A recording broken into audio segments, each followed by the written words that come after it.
and welcome to our annual academic evening in honor of our patron saint Thomas Aquinas. We are part of a long and an illustrious tradition which goes back to the very beginnings of the then Royal University Theology Students Association, which this year is celebrating its 70th anniversary. To open the evening, it is my pleasure to invite our President, Osmar Baldacchino, to share his welcome speech with us.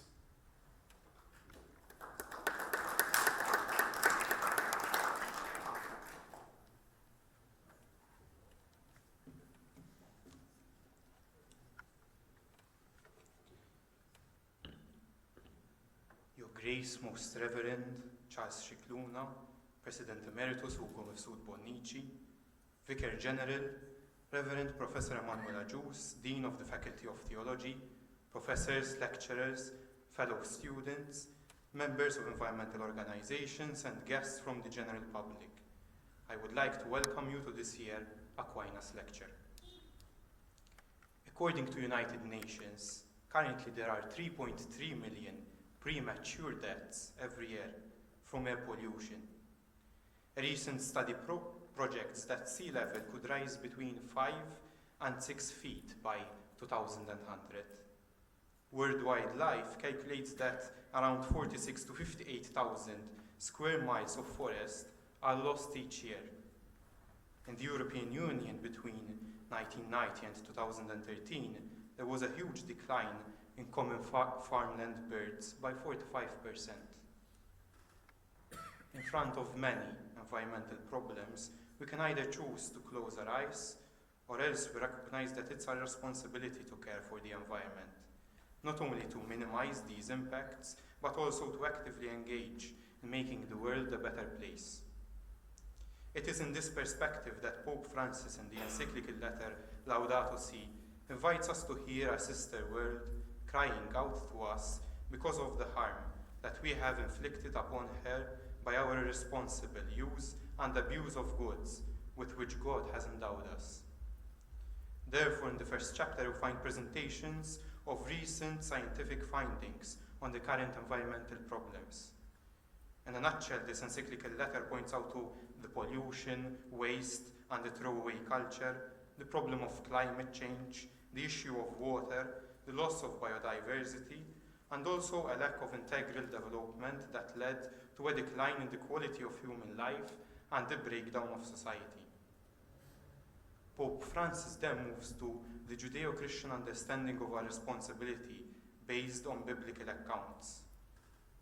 After setting up this perspective, Laudato Si brings to light the root of the ecological crisis, that is a technocratic domination often marked by excessive anthropocentrism.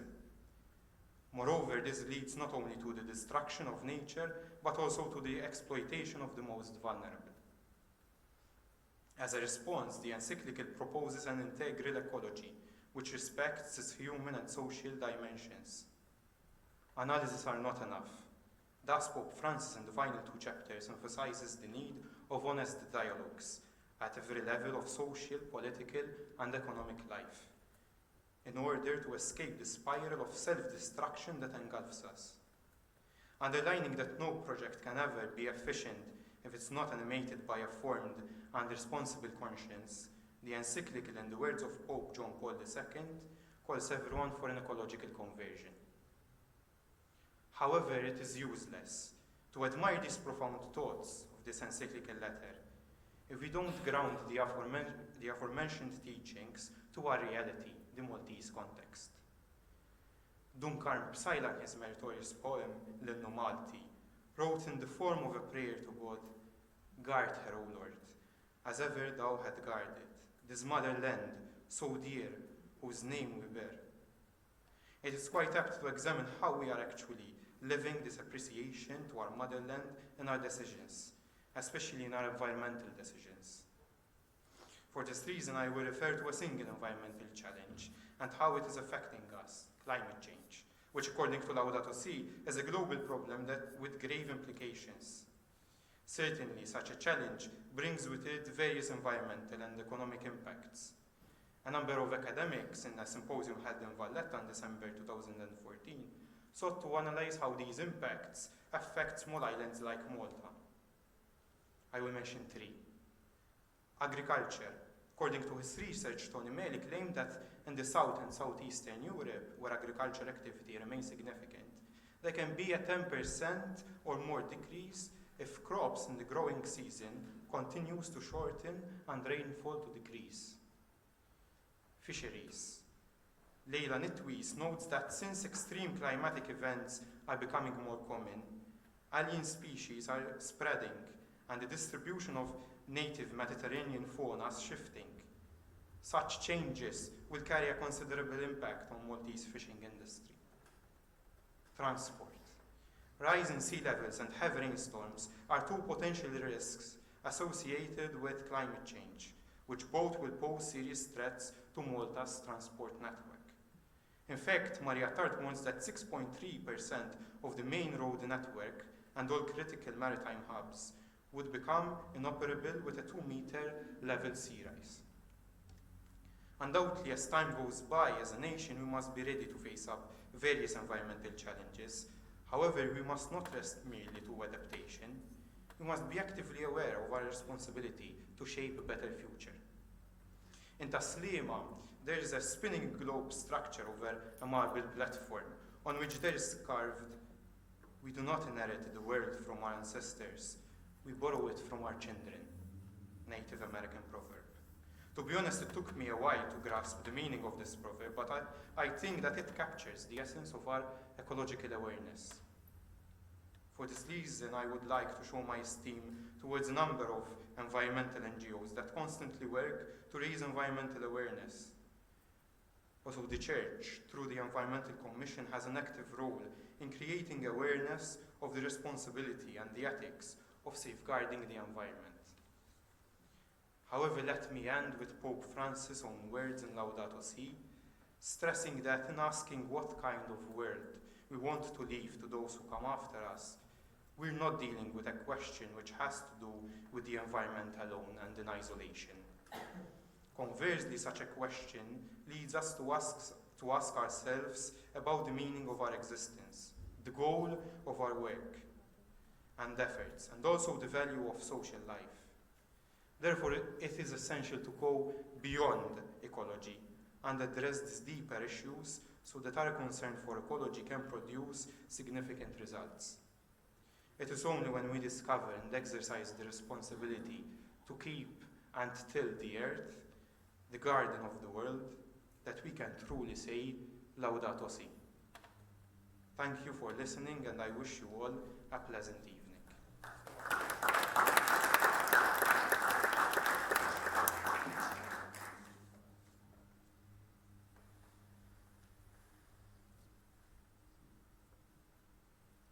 Thank you, Osmar. This year, the Theology Students Association is very pleased to have Reverend Dr. MICHAEL Kuhn with us. Dr. Kuhn, a permanent deacon from Vienna, obtained his doctorate in Catholic Theology and Communication Studies from the Catholic Theological University of Amsterdam in 1988.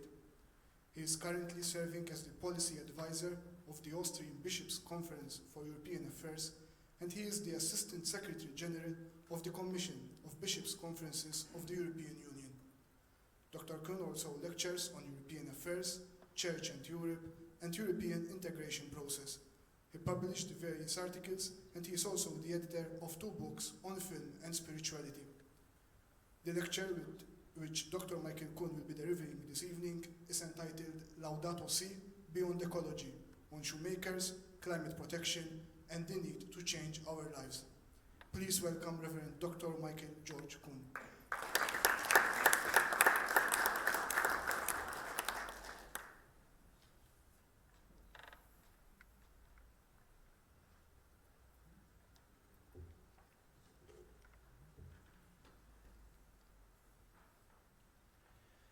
Your Grace, your Respectability, your professors, distinguished guests, ladies and gentlemen. First of all, allow me to thank you for this invitation to deliver this year's St. Thomas Aquinas Lecture. I really feel honored, and I also feel moved to be here in Malta for the first time. I remember when I was a child with my grandfather, who was a knight in the Order of Malta, to go with him for Sacrament Day in Vienna, and then just to be astonished about the cloak and the cross he was wearing. And I never thought that I will come to Malta and see the very place he loved so much, but where he never has been. So this evening was not about my grandfather and not about the Knights of Malta, but it is on shoemakers, climate protection, and the need to change our lives. It is a brand new phenomenon. Even before it was presented on 18th June 2015, this encyclical, Laudato Si, which many people labeled as the eco-encyclical, met with both approval and rejection, which is truly extraordinary for a text that practically nobody knew anything about. While some people loaded it with their hopes that the Church and the Magisterium would tackle one of the most pressing challenges of our times and rouse the conscience of the world with their authority, others were afraid that this was exactly what would happen and attempted to block it by challenging the Pope's right to speak with authority when he was clearly outside his accepted domain of religion. This was, for instance, what Jeb Bush wanted to tell the world. The title of an article in Politico, a Brussels-based journal, by Ted Widmer, The Pope's Political Earthquake, showed, however, that in his encyclical the Pope has assessed and also addressed the situation in precise terms.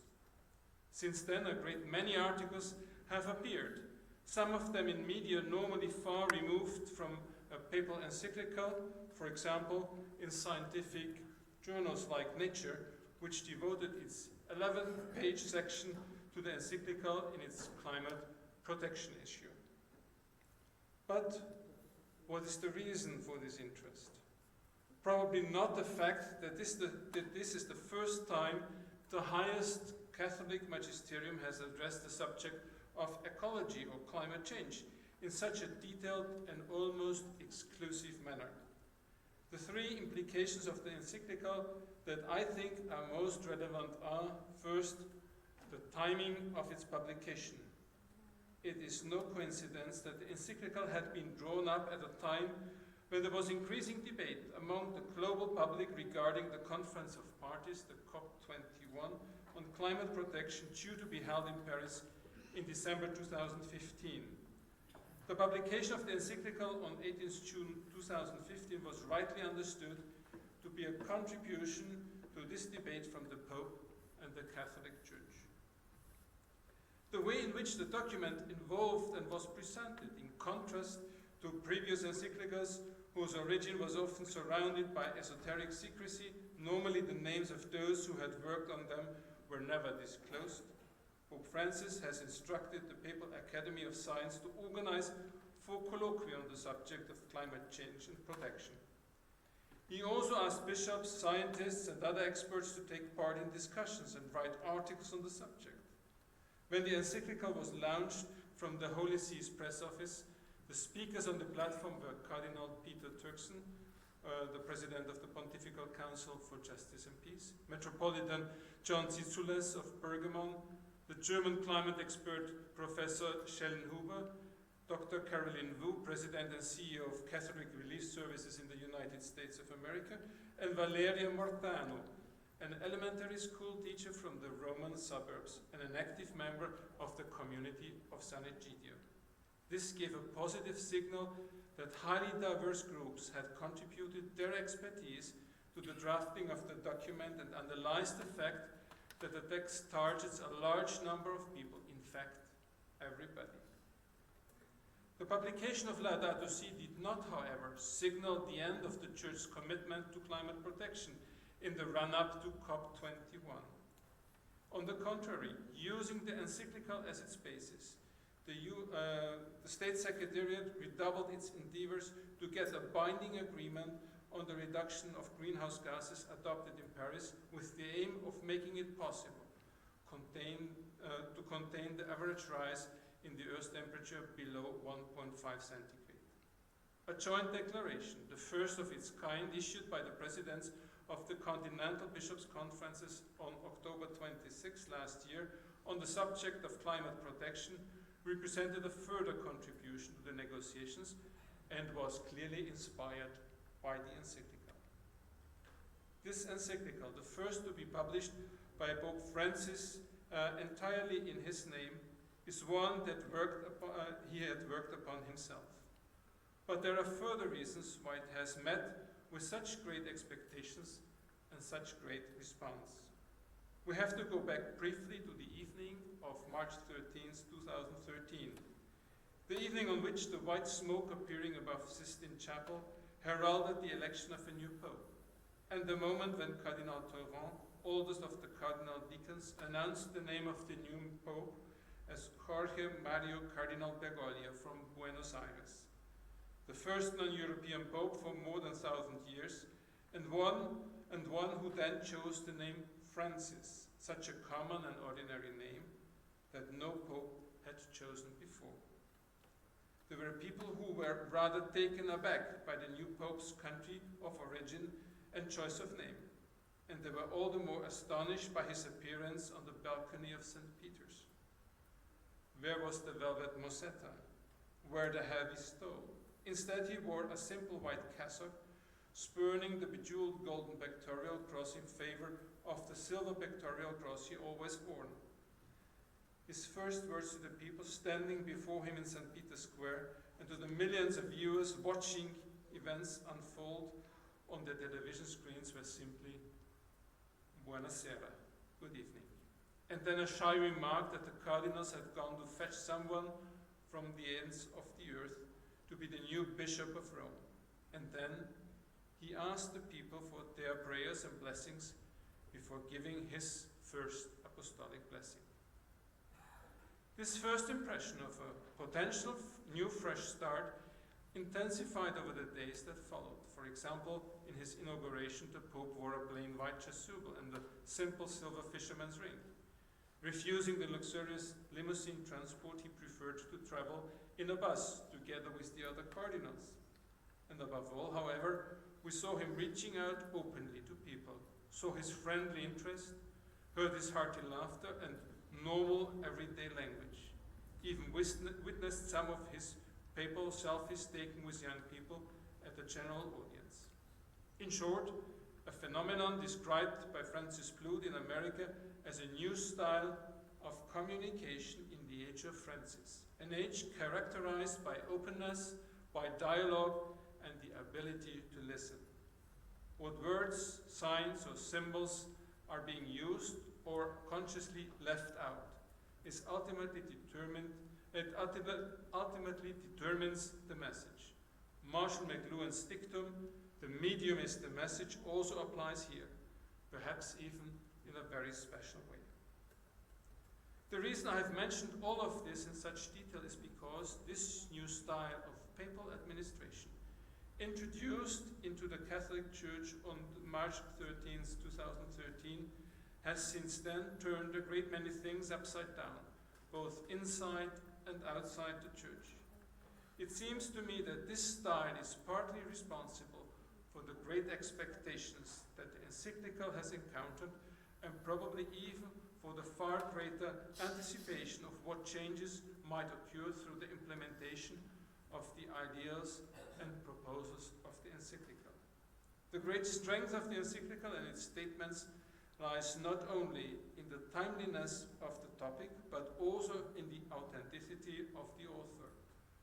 For many people, his lifestyle, his leadership, and his self-image are consistent with what Pope Francis calls for in his encyclical: a clear and unclouded review of reality, a language that calls a spade, and action that is aware of the constant need for self-correction and proselytization.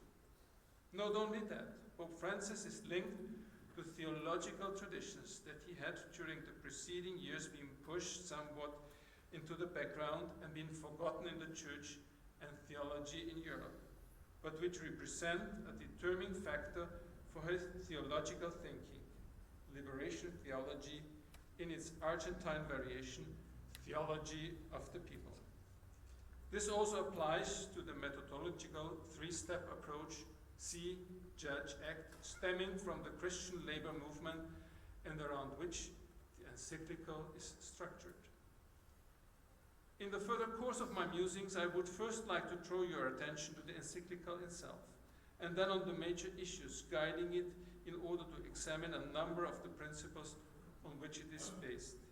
In my closing remarks, in the recommendations for action, I would like to turn to what some of you might feel is the rather obscure part of the title of my address, the shoemaker. The inspiration for this comes from Pope Francis himself, who not only persistently refused to move into the papal apartment after his election, but also clung onto his familiar, comfortable black shoes instead of putting on the red pontifical footwear. As the Chinese proverb says, a person can only feel well when wearing his own shoes. But more about this later. This encyclical is not a simple nugget to digest, was the assessment of Ted Widmer in his benevolent and positive discussion of the encyclical in his article in Politico. In my view, what Widmer finds so difficult to digest in this encyclical is the following. First of all, the language. In Laudato Si, Pope Francis uses very direct language that does not beat about the bush, but calls, as I said, a spade a spade. In brief, he expresses himself in concise sentences, as we have already experienced with his apostolic letter, Evangelii Gaudium. I recall the phrase, "This economy kills," which caused great consternation among some people. He frequently uses the first-person singular pronoun I instead of the plural we. He makes a close, precise examination, analyzing and assessing without condemning, and does not degree solutions from the Church's ever-knowledgeable magisterium. Instead, he suggests what he regards as the necessary points for discussion and debate on possible solutions. Secondly, the range of topics. Laudato Si deals with a broad range of issues and challenges that confront mankind today. At the end of the introduction, Pope Francis lists these challenges, which form a common thread throughout the entire encyclical. The close relationship between the poor and the vulnerability of the planet, the conviction that everything is connected in the world, the criticism of the new model of power and forms of power, which are derived from technology, the invitation to search for a new understanding of economy and progress, the intrinsic value of every creature, the human sense of ecology, the need for sincere and honest debates, the heavy responsibility of international and local politics, the throwaway culture, and the proposal of a new lifestyle. Laudato Si, number 16. It is not only an eco, but also a social encyclical. This variety of topics and the realization that the individual issues cannot be examined separately, but have to be seen and understood in their joint context. Everything is connected to everything else. All make it clear why this encyclical has to be read more than once, even though the language is easily understandable, in order to discover the full wealth of its topics and overall design. At the same time, it becomes apparent that it is much more than just an eco-encyclical. Although climate change and ecology, two issues that have been so far relatively neglected by the magisterium, are the reason for writing this encyclical, if we study it closely, we find it is a social encyclical in the truest sense of the word. With its comprehensive description of the state of the world, its interpretation of the signs of the times, and its analysis of the major challenges of the present, it belongs to the series of great social encyclicals beginning with Rerum Novarum, the first social encyclical published by Pope Leo XIII almost 120 25 years ago in May 1891. A series that includes widely different texts such as Quadragesimo Anno, Pacem in Terris, Centesimus Annus, as well as Octagesima Adveniens. Further, the change of perspective.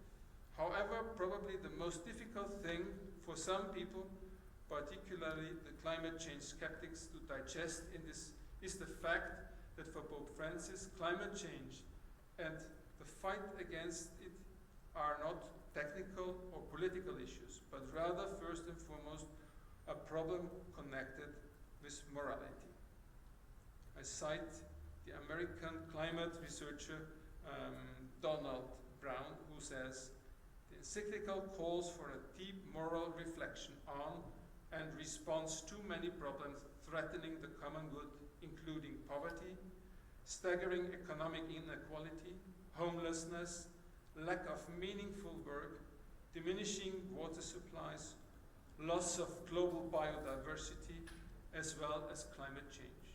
Furthermore, the encyclical argues that there is a common cause of these problems, namely a global economic system which produces wealth, an outcome which the encyclical acknowledges as a good thing, while destroying planetary common natural resources and failing to produce social and institutional structures necessary to achieve basic human dignity."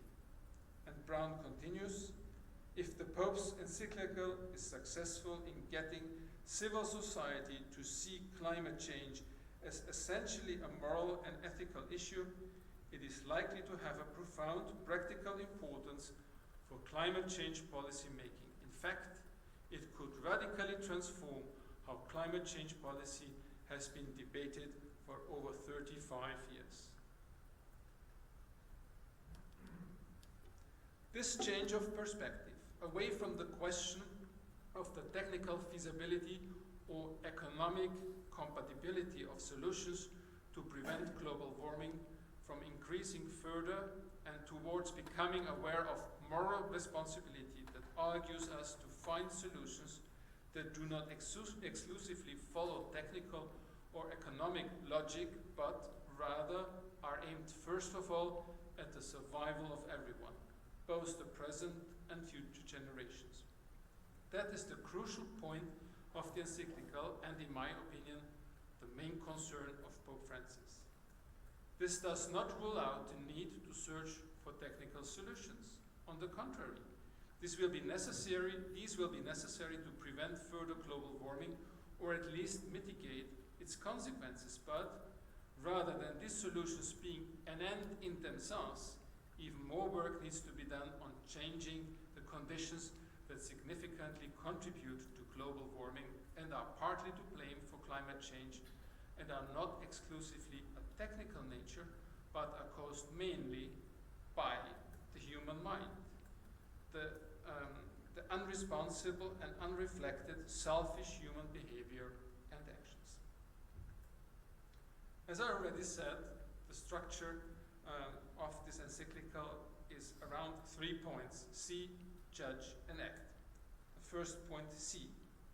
It is this change of perspective that allows the encyclical to subsequently take a close look at what is happening to our common home, our sister, Mother Earth, and unsparingly exposes issues such as the exhaustion of natural resources through irresponsible handling and also through a growing culture of consumption and disposal, which will ultimately not spare each single human being, but instead will judge him according to his usability and economic or social benefit. Drinking water under threat from pollution, from increasing drought, and the melting of the Himalayan glaciers, thus threatening millions of people on the Indian subcontinent. The exhaustion of natural resources, for example, the fish in the oceans caused by industrial overfishing, the extinction of countless animal and plant species and the loss of their habitats, the loss of biodiversity through increasing monoculture driven by economic motives, the decimation of forests and grasslands through economic activities, and the spread of urban centers, the pollution of oceans by man-made waste, particularly plastics. With its view of the state of the world, the encyclical is, however, changing the perspective yet again. It looks at and describes the state of the world through the eyes of those who have to suffer most under the impacts of environmental change. The poor, especially those people in the global south and those whose living space is most endangered by climate change. From their point of view, the increasing inequality and the growing gap between rich and poor is becoming clearly visible, both between individual groups in society as well as between countries and regions. In the same way, the encyclical finally cites the lack of political leadership and the globally binding regulatory and legal framework for a global economy and technology. It is amazed at the reckless irresponsibility with which important decisions are repeatedly postponed and delayed. People act as if nothing is happening and if through the world is in order. Laudato si 59. The change to a moral perspective of climate change finally leads Pope Francis to understand the climate as a common good, a viewpoint that the German economist and climate scientist Ottmar Edenhofer describes as revolutionary. As a common good, the climate should be valued more highly than private property, such as fossil fuels like coal or oil. This plays a role in particular when fossil fuels need to stay in the ground in order to protect the climate from further greenhouse emissions. Hence, mining rights cannot be exploited. Compared with individualistic anthropology, the encyclical emphasizes the need to protect the common good. Whether believers or not, we are agreed today that the earth is essentially a shared inheritance whose rules are meant to benefit everyone. For believers, this becomes a question of fidelity to the Creator, since God created the world for everyone. Hence, every ecological approach needs to incorporate a social perspective, which takes into account the fundamental rights of the poor and the underprivileged. The principle of the subordination of private property to the universal destination of goods, and thus the right of everyone to their use, is a golden rule of social conduct and the first principle of the whole ethical and social order. Laudato si 93. Referring to Pope John Paul II, the encyclical emphasizes that the Church does indeed defend the legitimate right to private property, but she also teaches no less clearly that there's always a social mortgage on all private property in order that goods may serve the general purpose that God gave them. Also in Laudato si 93. In line with its uncompromising view of reality, the encyclical is equally direct and unflattering in naming the causes of this development. It would hardly be helpful to describe symptoms without acknowledging the human origins of the ecological crisis. A certain way of understanding human life and activity has gone awry, so that serious detriment of the world around us. Should we not pause and consider this? Laudato si 101. This consideration focuses on two elements: the paradigm of technology and the actions of the people in the world.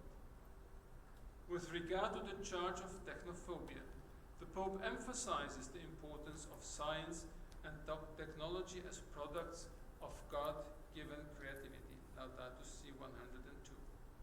They become a danger to people and the planet, however, when the thinking is purely in terms of categories of technical feasibility, increased efficiency as an end in itself, and economic profitability. This thinking has penetrated all other areas of life, has transformed them and subjected them to its logic. It dominates society as well as policy. Technological specialization leads to the fragmentation of thinking into more and more finely branched individual disciplines, making it impossible to still recognize the big picture and the overall objectives. However, it is precisely integral and comprehensive thinking beyond individual solutions that would be needed to find solutions to the major problems of global warming, climate change, environmental damage, social exclusion, and poverty.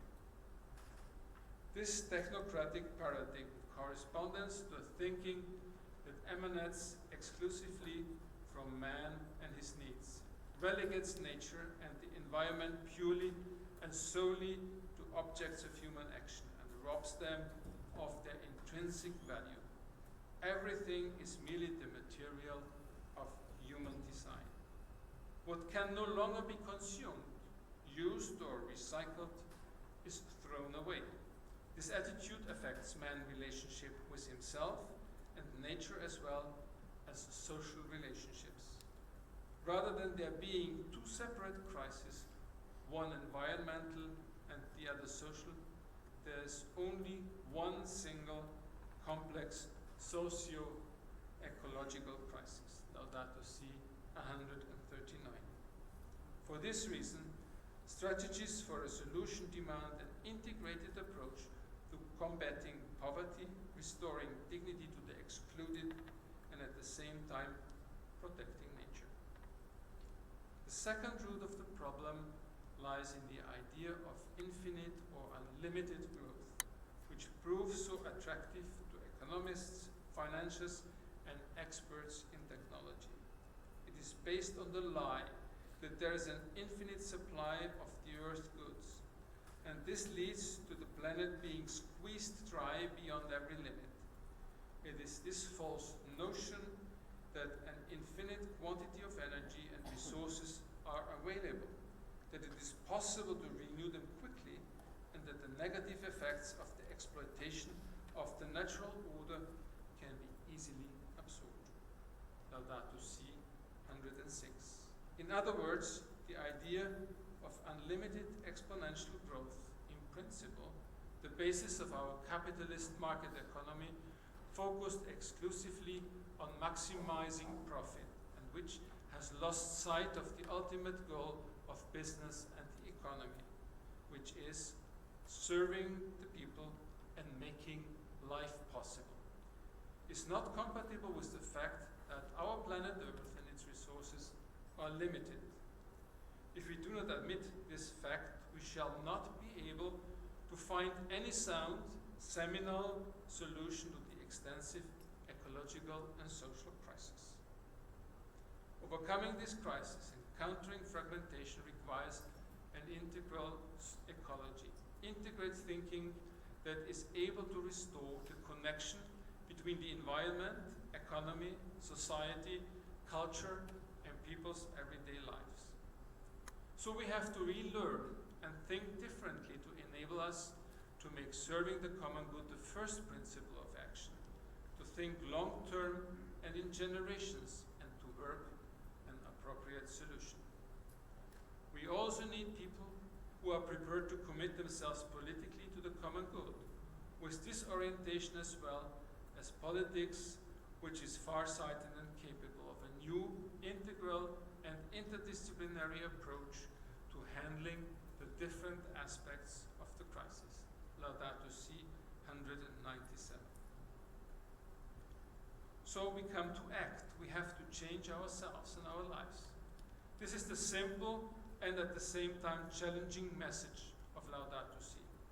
From the view of our reality and its causes, Pope Francis draws the conclusion that we lack an awareness of our common origin, of our mutual belonging, and of a future to be shared with everyone. This basic awareness would enable the development of new convictions, attitudes, and forms of life. A great cultural, spiritual, and educational challenge stands before us, and it will demand that we set out on the long path of renewal.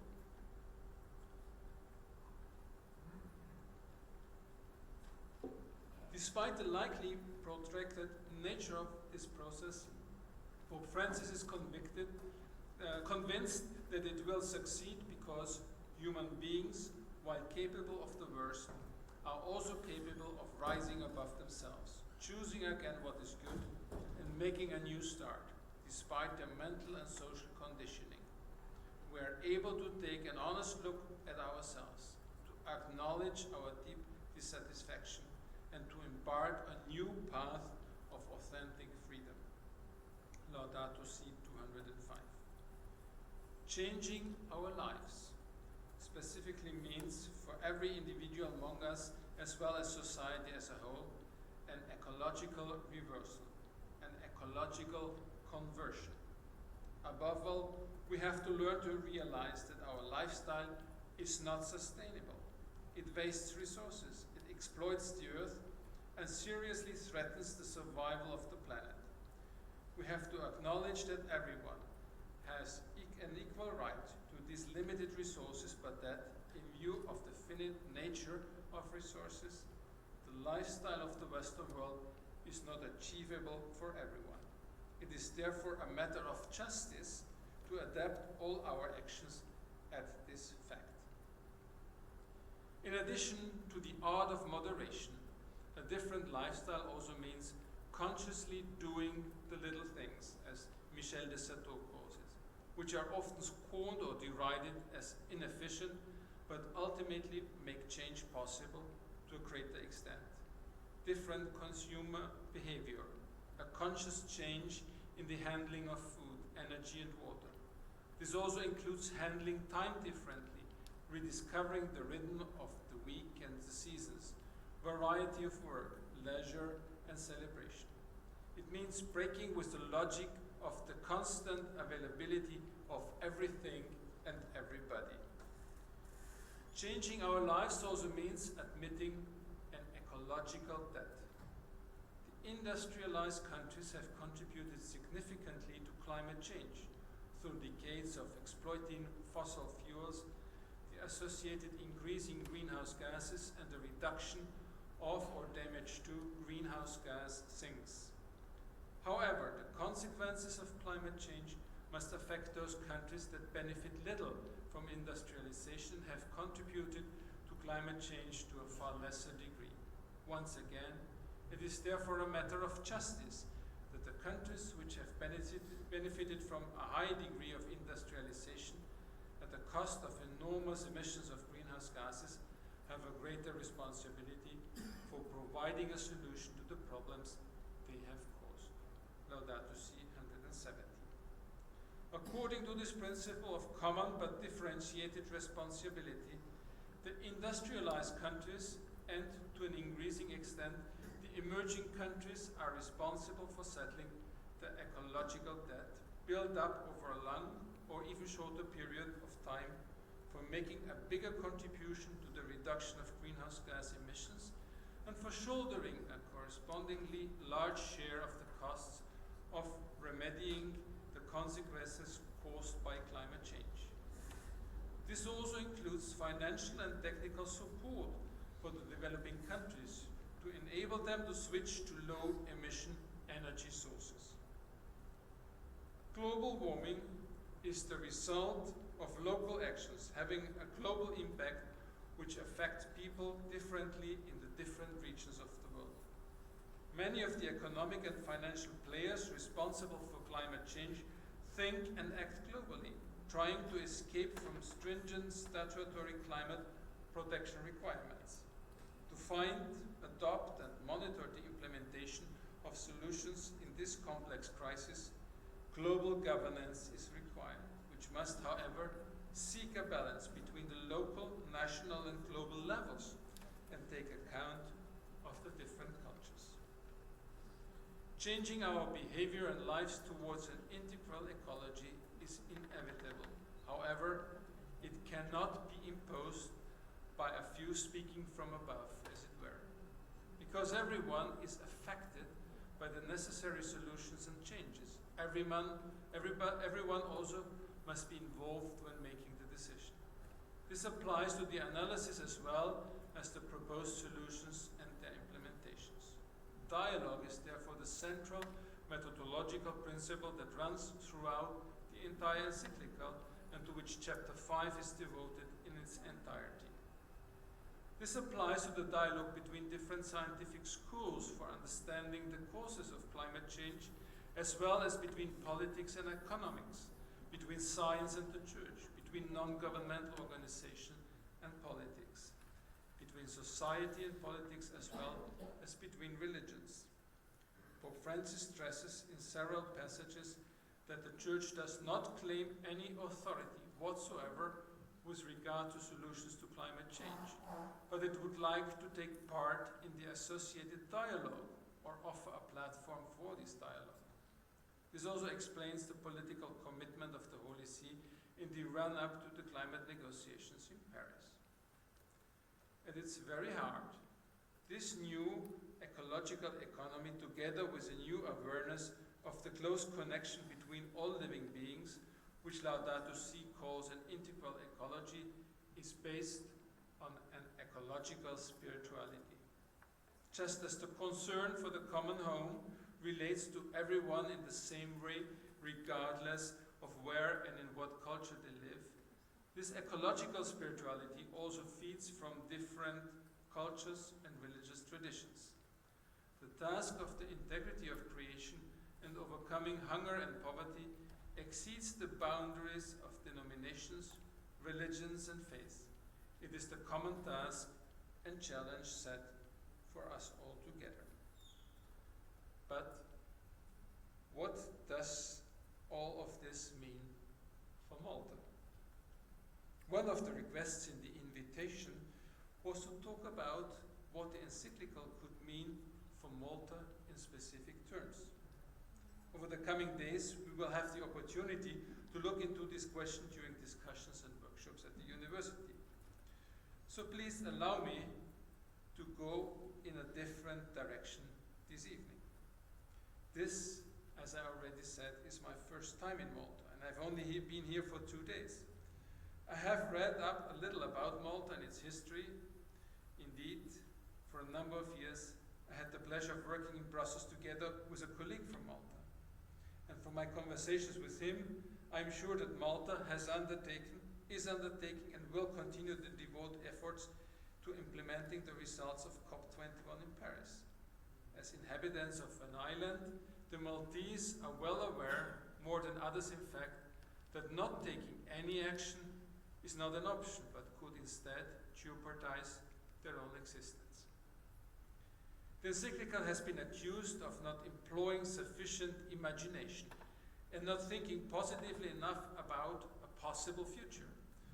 So, instead of giving you advice, I would like to try to spark your imagination by telling you a story about following an example. Verba movent, sed exemplar trahunt.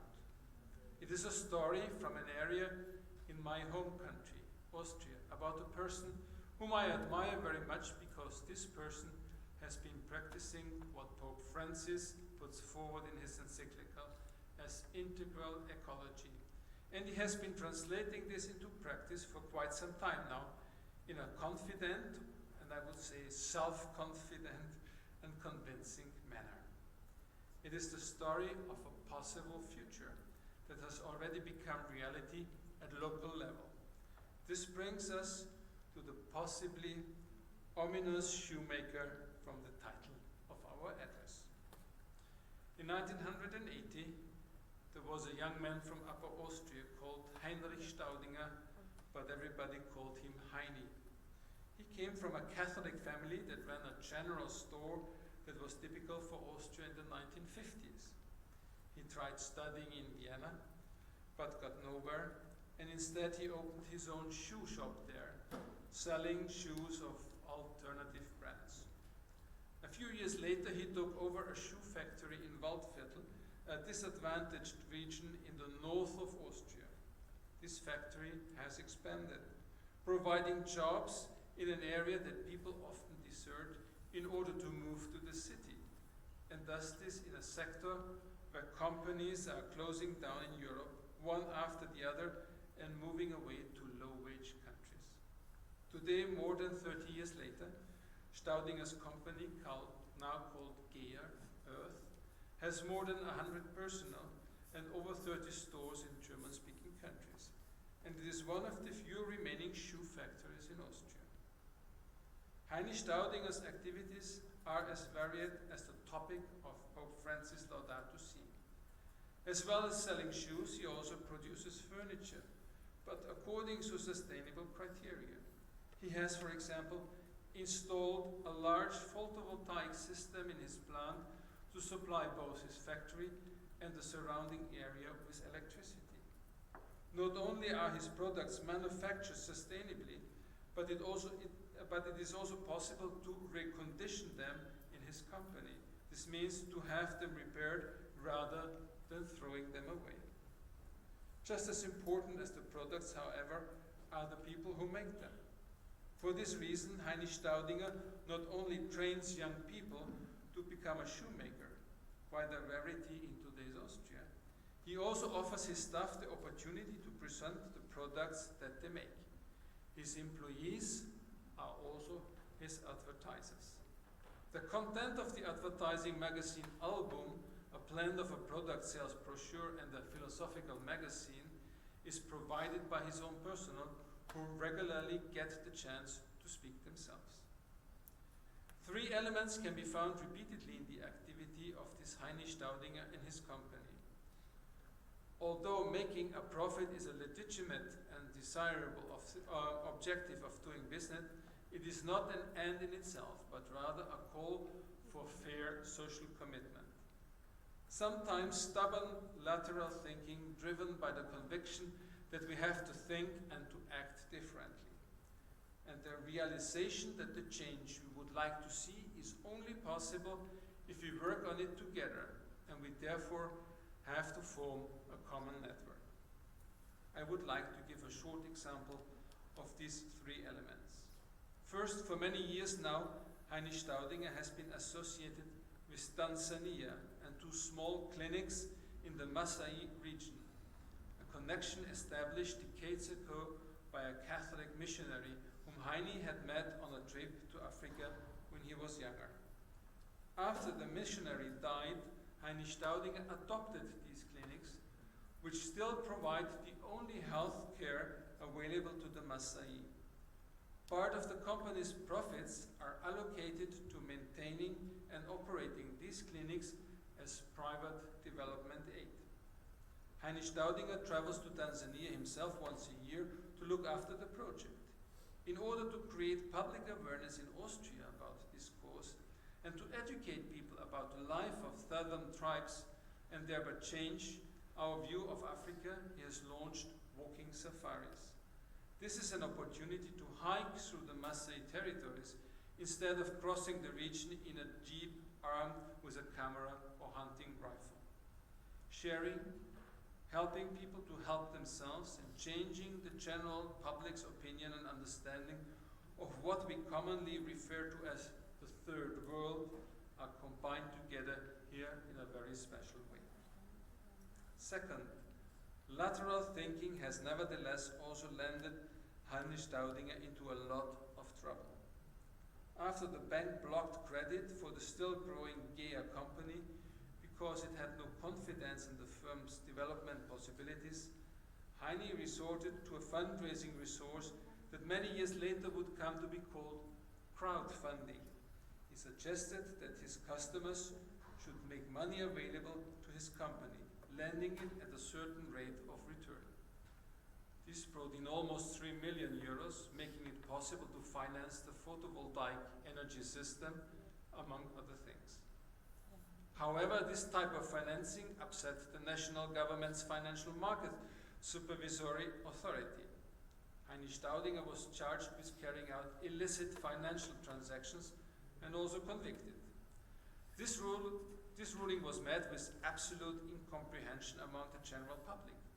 How can it be possible for a relatively small entrepreneur who has so far met all his financial obligations vis-à-vis his creditors to be accused by the financial market supervisory authority, while the same financial authority had remained idle in the case of the insolvency of a large regional bank, with the result that the bank has to be taken over by the state after insolvency and would cost taxpayers billions of euros over the ensuing years. Protests were vociferous, were also made in front of the Austrian parliament and eventually led to a law being passed which made crowdfunding possible in the future under certain conditions and in a certain way broke the monopoly of the banks. Third, we cannot expect changes to only come from above or from others. Change requires our joint consideration, reflection, and action. So GEA launched the think tank Waldviertel Academy in the shoe factory for this purpose. It presents an opportunity to discuss and to analyze questions concerning fair and equitable business practice, the good life, and also provides space to consider the important things of life, namely art, music, theater, and film. In addition to the numerous events in the Academy, the philosophical magazine published by GEA, which is called Brennstoff, Fuel, offers a platform for reflecting on and discussing all these matters. Thinking about and discussing change is important, but in the end, it has also to be worked upon. To this end, a specific project called Geno 2.0 was launched last year. This initiative is designed to revive the concept of the cooperative movement, which had faded into the background somewhat over the previous few years. Many initiatives that had started as a cooperative, like the Raiffeisen movement, very well known in Austria and in Germany, have now grown into large corporations that have forgotten their origins and roots and essentially now follow the logic of capital and profit. Geno 2.0 aims to buck this trend by focusing on cooperation, creating common ground, and mutual assistance. When Heinrich Staudinger was asked by his nephews and nieces what principles guided his company, he gave them two. I can give you an approximate translation, so sadly my words are but a pale imitation of the colorful and quite ambiguous statements in Heine's Austria dialect. The first is, don't be afraid, just do something. And the second, be clever and reflect well when you do business. When his youngest niece Rosie inquired if there was a third one, he answered more spontaneously, our third principle is the most important of all, and it is, be guided by love. I like to think that in saying this, Heinrich Staudinger was kind of stepping into the shoes of Pope Francis and the Laudato Si encyclical.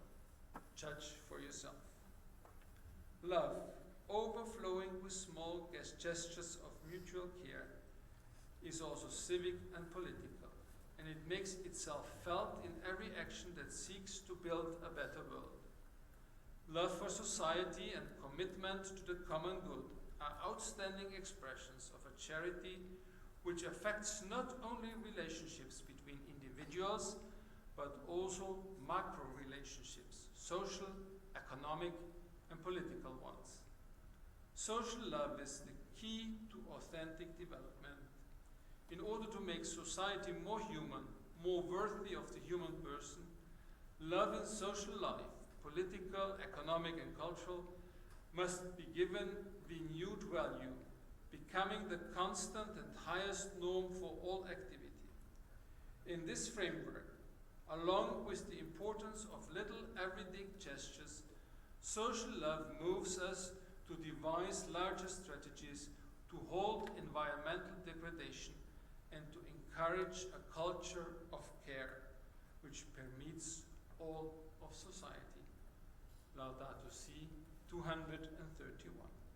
So, to conclude, I am left with just this one question regarding Malta.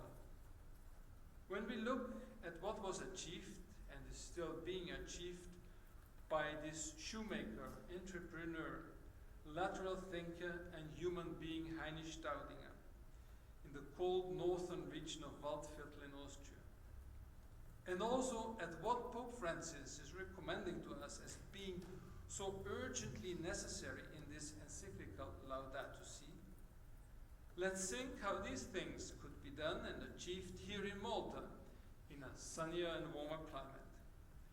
You know the old wise tale that every man can only get his feet into his own shoes and can only walk well while wearing them. So the question that really has to be asked is, who will put these shoes on? Or in other words, who here in Malta could be the shoemaker, the entrepreneur, the lateral thinker and human being?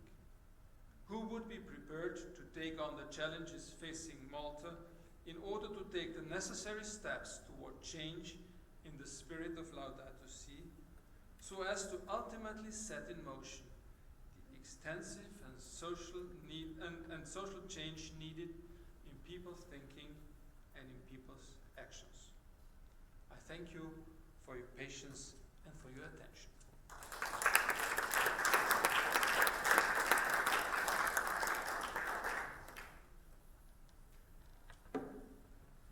Thank you, Dr. Kuhn.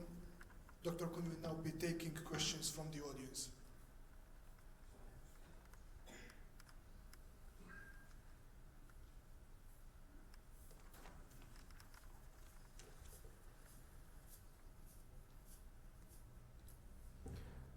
Thank you very much for your clear explanation of Pope Francis' paradigm shift from the technocratic model to the moral perspective when we talk about environmental issues. I would like to raise a question not related specifically to our country and the environmental challenges. We leave that for tomorrow with academics at the university. An issue related to your role in the commissaire, in the Bishops' Commission. You know, on the European level, one of the thorny issues currently discussed is the TTIP discussion, which has a lot of environmental issues, the trading, transatlantic trading between the US and Europe. How do you evaluate these discussions in the light of Laudato Si, and what is your role as a commissaire in the European institutions to diffuse this moral perspective outlined by the Pope's encyclical? Thank you.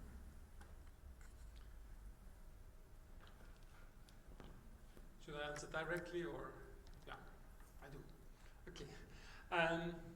As you know, Commissaire has dealt with the TTIP negotiations in October 2014, when this discussion were quite high, and when we found out that a contribution made by Commissaire would be very much welcome.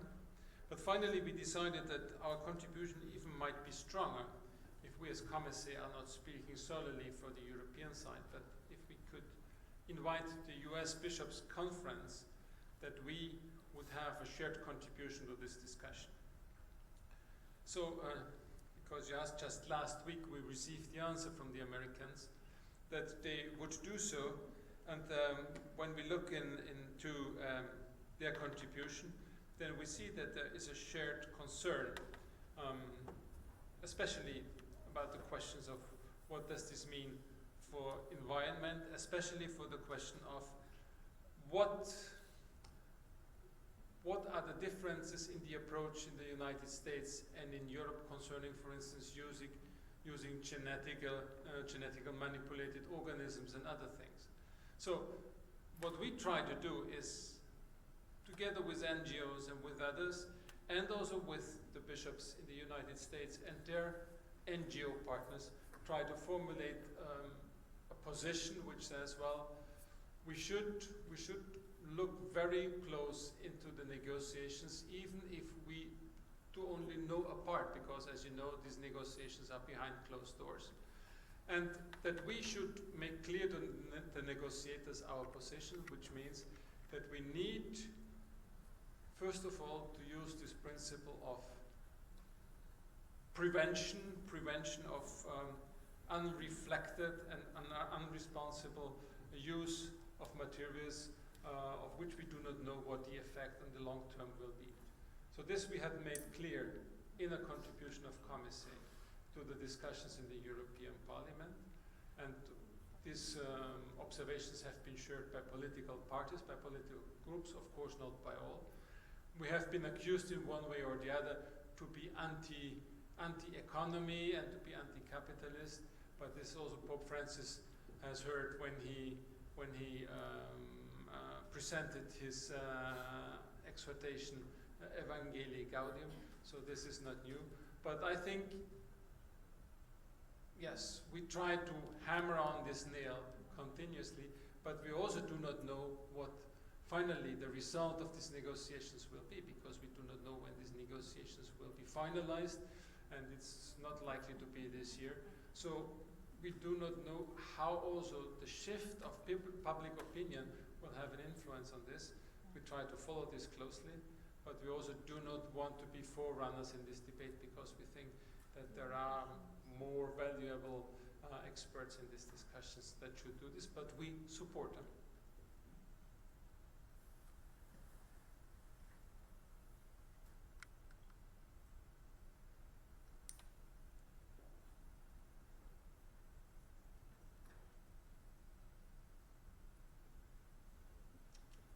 Thank you once again, Dr. Kuhn. We have now come to the end of this academic evening. We would like to remind you that Dr. Kuhn is delivering a colloquium with academics entitled Why Malta Matters, the invitation of Laudato Si as a different approach to social teaching, tomorrow at 11. Dr. Kuhn is also delivering a lecture to students entitled More Than Just Ecology, Laudato Si as a different approach to social teaching, this Thursday at 11.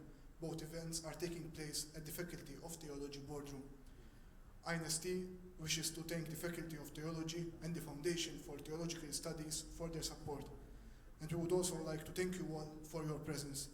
There's a small stand at the back of the hall for those who would like to buy a copy of Laudato Si in Maltese and the latest volume of Media Centre Ltd, the academic peer-reviewed journal under the editorship of the University, Faculty of Theology, INST, and the Foundation for Theological Studies. Refreshments will be served in the hallway outside. Thank you very much.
għamlu enfasi kbira fuq il-kolloquju. Jgħidulek